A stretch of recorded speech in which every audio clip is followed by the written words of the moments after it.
Russia just can't seem to quit Europe.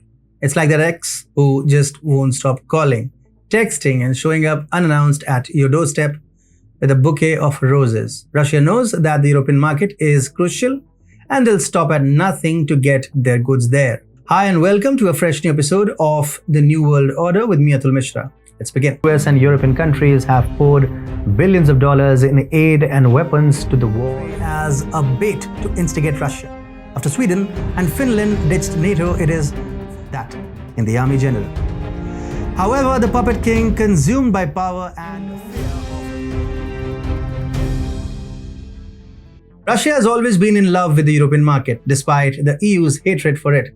It's a classic case of unrequited love, but that hasn't stopped Russia from trying to establish new trade routes with Europe. And guess what?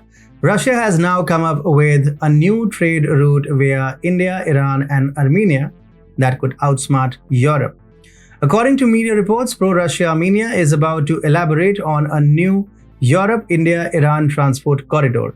The task force's goal is to develop a new cargo transportation route that will connect the countries of East Asia, India, and Iran with Europe through Georgia and the Black Sea as an alternative to the North-South International Transport Corridor. The new route is set to connect Europe with India and East Asian countries through the Indian Ocean. The task force will be headed by the Armenian Minister of Economy, who will have to report to the Prime Minister on a quarterly basis. The group must establish contacts and discuss technical and other issues with relevant departments in India, Georgia, and Iran. The first political consultations in a trilateral format between the foreign ministries of Armenia, India, and Iran took place on April 20th in Yerevan. The issues discussed included new economic, regional, and communication channels, as well as the prospects for deepening trilateral cooperation in various areas. If this plan materializes, the EU will have a new exclusive trade route to ship exports without much new costs. This would undoubtedly be beneficial for the EU. However, the proposal to first connect the Chabahar port with Yerevan and then move straight to the EU is surprising, but one cannot deny the role that Russia could potentially play in this deal. Iran wants to sell its oil, but it can't supply it directly because of sanctions. Russia exports its oil to Iran, which is then re-exported.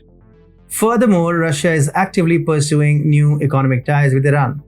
Armenia's connection and affection with Russia are also well known. Russia is the monopoly supplier of gas and other energy resources, including nuclear fuel for the Metsamor nuclear power plant, which provides 40% of domestic electricity generation. To add to this, many thousands of Armenian migrant workers reside in Russia, and Russia accounts for 70% of money transfers from abroad to Armenia, which reached a record $3.5 billion last year.